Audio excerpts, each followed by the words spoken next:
Hello and welcome back to our continuing reading of Singer of 6,000 Songs by Elizabeth Myers. To my right is Susanna Wesley, the mother of the title character, Charles Wesley. And when we left off, she had just thrown her husband's assistant out of the rectory where he had come to accost her and confront her about her impromptu prayer meetings that had been started in response to his really miserable sermons. This chapter that we're about to delve into is called Arrivals and Departures. So without further ado,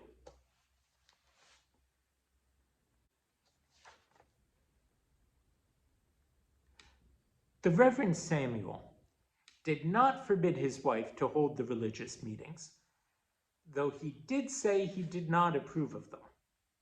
Nevertheless, since the people seemed to benefit from them, Susanna continued to be at home to all comers on Sunday evenings when her husband was in London. Charles often stationed himself at the door. He liked to greet the different people as they came in. He was interested to see how the men snatched off their caps the minute they entered and how the women drew their shawls over their heads.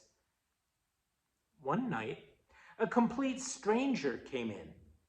Susanna was reading when he entered, so Charles put a finger on his lip and motioned the man off to a place at the side. The stranger smiled at him oddly, but obeyed Charles' gesture. Charles stole glances at the unknown man from time to time.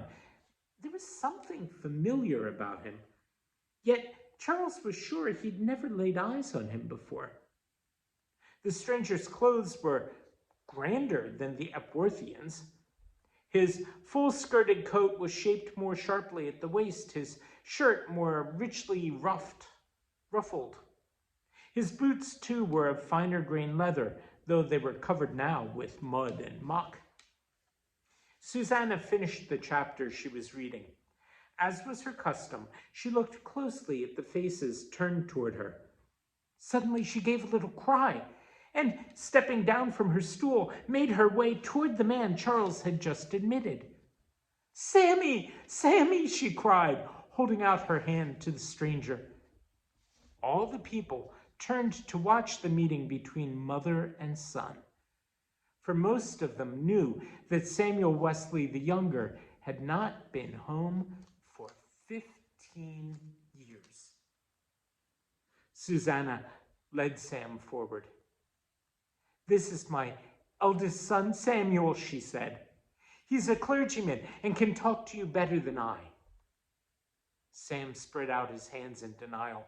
"I need a pulpit for my preaching," he said, "and that I have not had for a long time either.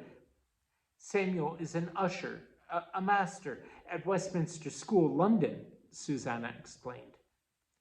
"And a pretty fair poet, too, we all hear tell," one of the older parishioners called. "Good enough to be a friend of Alexander Pope." Charles could not stand being in the background any longer. He wriggled his way through the crowd to a place beside his brother. "I'm Charles," he said, clutching Sam's sleeve. "Your brother." Sam put his hand on Charles's shoulder. "And a great lad you are too, Brother Charles," he answered.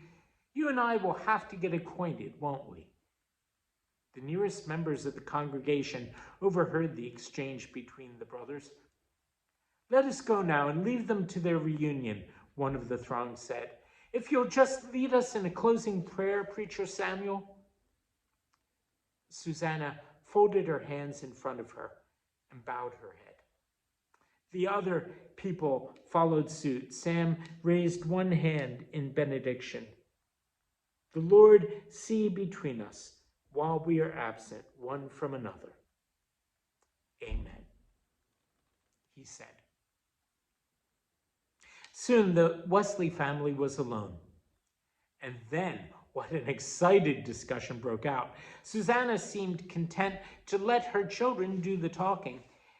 Charles noticed that she looked her eldest son over from head to foot, and that her eyes lingered lovingly on his face. What she saw apparently satisfied her, because she waited until everyone else stopped to take breath before she spoke. What is the particular occasion of your visit, Sammy? Did you see your father in London? Is anything amiss with him? I saw father, Sam said, and had a long talk with him. His patrons are pleased with his latest batch of heroic couplets, and he says to tell you there will be a little more money forthcoming in consequence. Well, that's good news, Susanna said, but nothing that could not have waited until his return.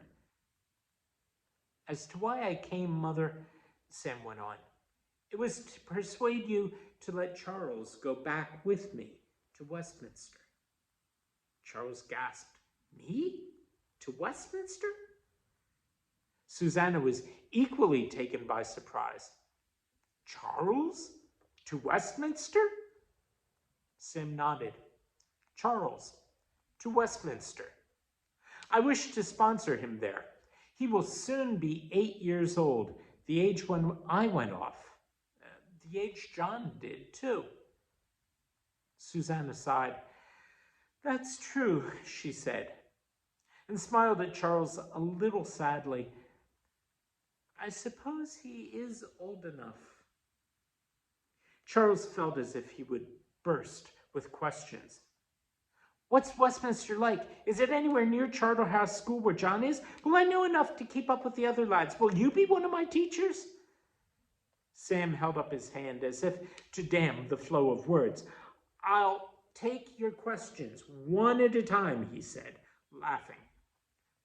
Westminster and Charterhouse are both in London, but you are not likely to see much of Brother John. I don't, from 1 year to the next. As to whether I shall teach you, surely I shall at some time or other. In any case, we will be often together. Will I be able to keep up with the other lads? Asked Charles again. Father seems to think so, Sam assured him. He says you have been kept closely to your books for nigh unto 3 years now, and that you have learned to apply yourself well to your studies. Sam smiled at him then, and Charles wondered whether his father had told Brother Samuel the story of his falling asleep that one time. As to what Westminster is like, well, that you will begin to find out for yourself very shortly. On Wednesday next, we leave for London. In the next few days, Charles looked at everything surrounding him at Epworth as if seeing it for the last time. After all, Sam had not returned home in 15 years. Who knew when he, Charles, once away, would be back again? We'll stop here for today and pick up this story